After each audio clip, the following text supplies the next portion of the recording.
from 1 week to the next. The ground and the markets are moving so rapidly, so fast. This week we saw worst trading of the pound in 30 years against the dollar. That took me back all the way to Black Wednesday in September 1992, just before I entered into the industry, where the UK exited from the ERM. Again, the pound record lows, interest rates up at 15%.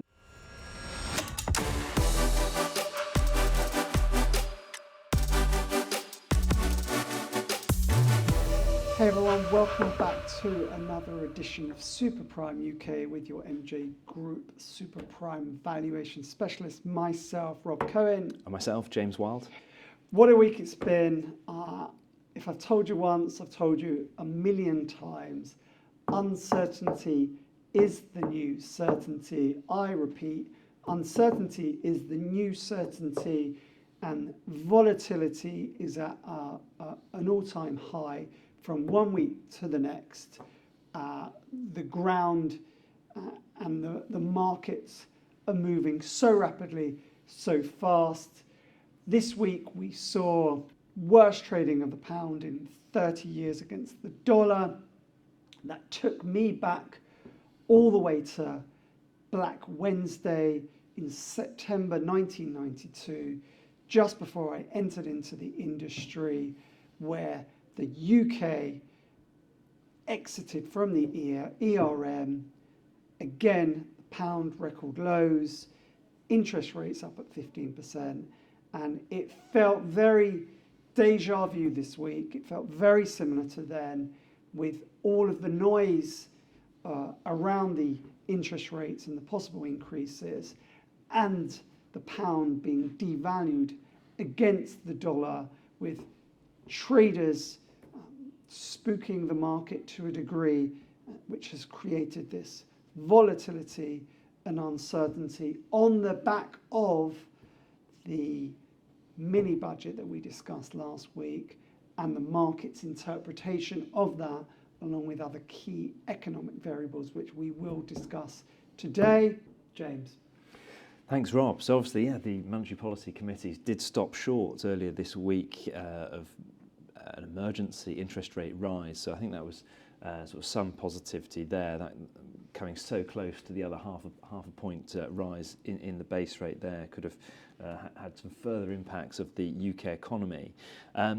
Just want to bring you some data for the past week as well. We had a very good sale of the week, the Little Boltons, just over £16.5 million, so a super prime deal there, Rob. We've seen a vast number over the last couple of years, and so far in 2022 it's been a very positive year, just to underline that, for super prime in London.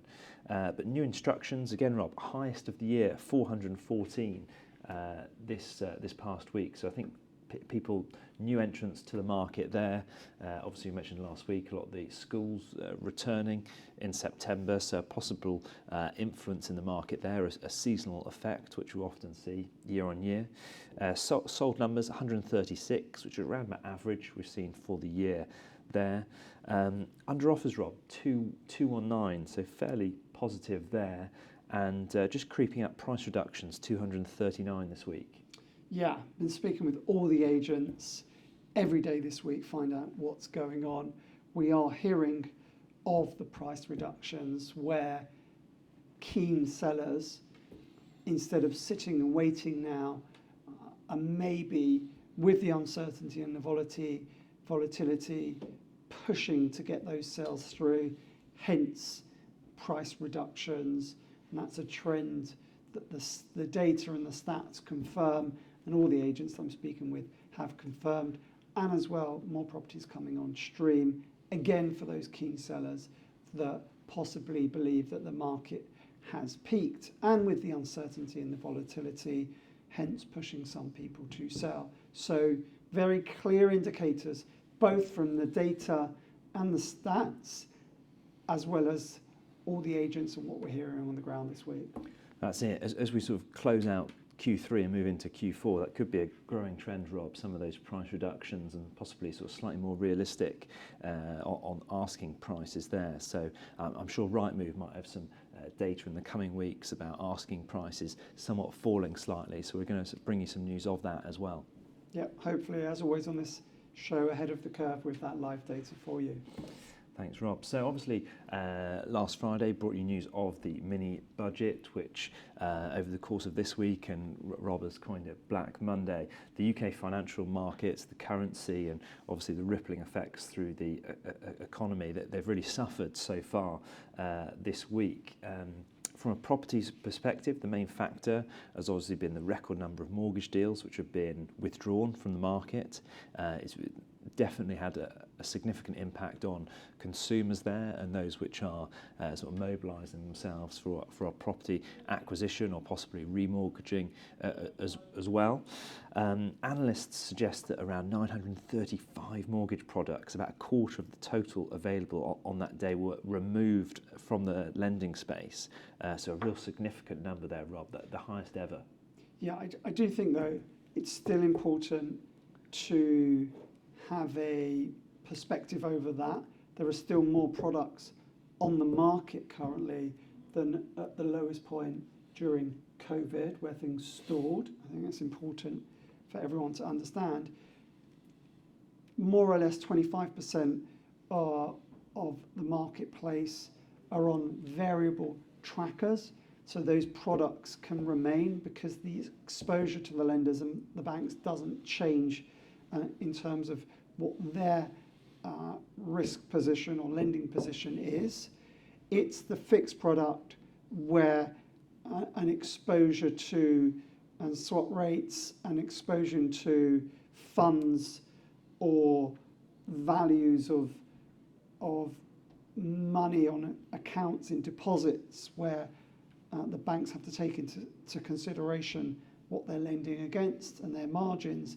Hence, with the volatility and the not knowing whether the Bank of England were going to step in and make very quick, fast changes with an increase this week to interest rates, many of the banks wanted to pull those products or refine those products or suspend those products until they got a bit more comfort on what was happening in a very short space of time. That has definitely panicked and spooked the markets. At the same time, it's sensible behaviour on the understanding that the banks just want to position themselves in line with whatever the changes may be. That's it, Rob. And just a further analytical point there. Obviously, on Thursday, we had the interest rate rise of 0.5%. This, coupled with the mini budget, saw Monday's currency decrease of the pound against the dollar. It really was a double whammy there. And to have another 0.25, 0.5% base rate increase could have been, having that larger increase in such a short period of time, Rob. I think that maybe influenced their decision to hold fire for the time being. Just going back to mortgages briefly, like you say, Rob, so the rates went up on Thursday.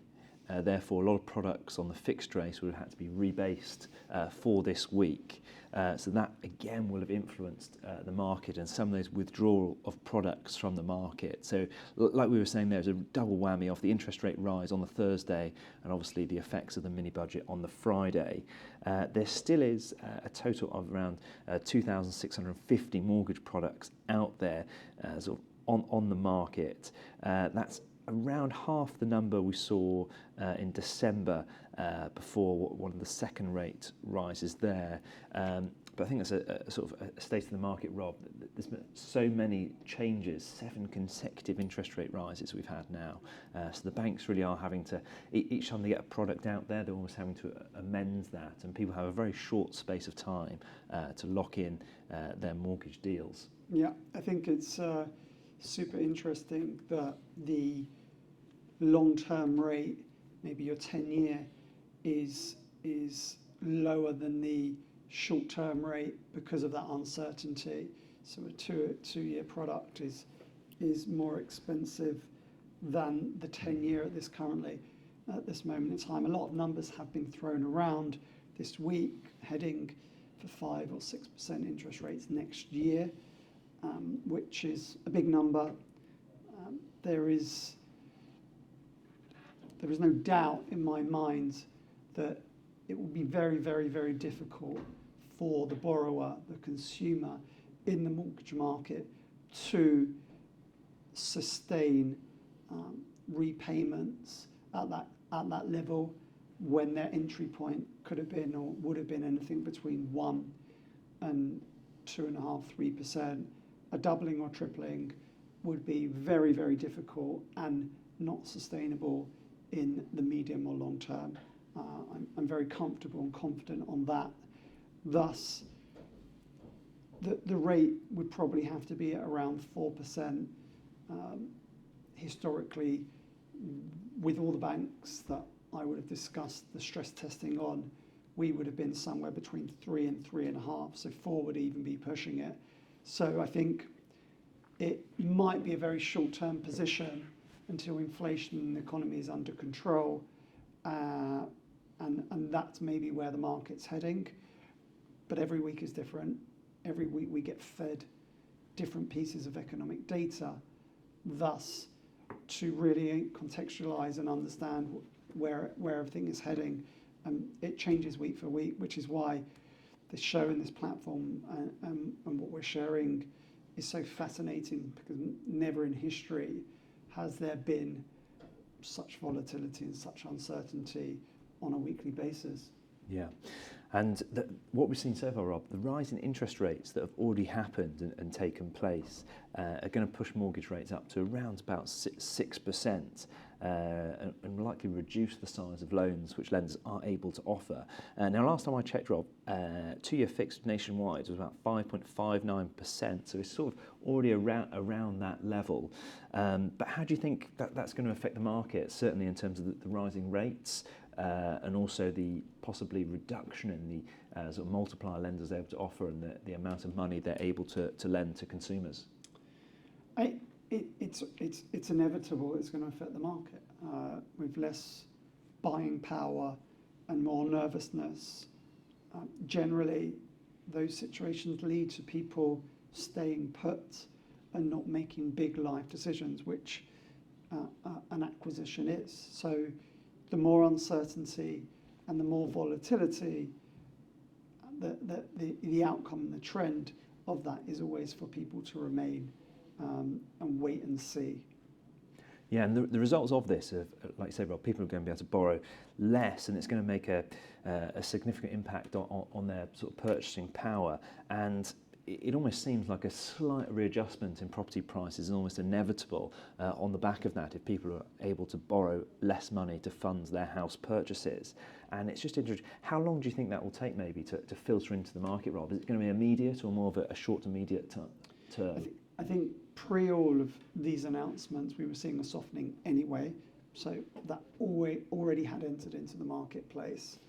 And what normally happens is it's only the distressed seller that has an impact on price declines.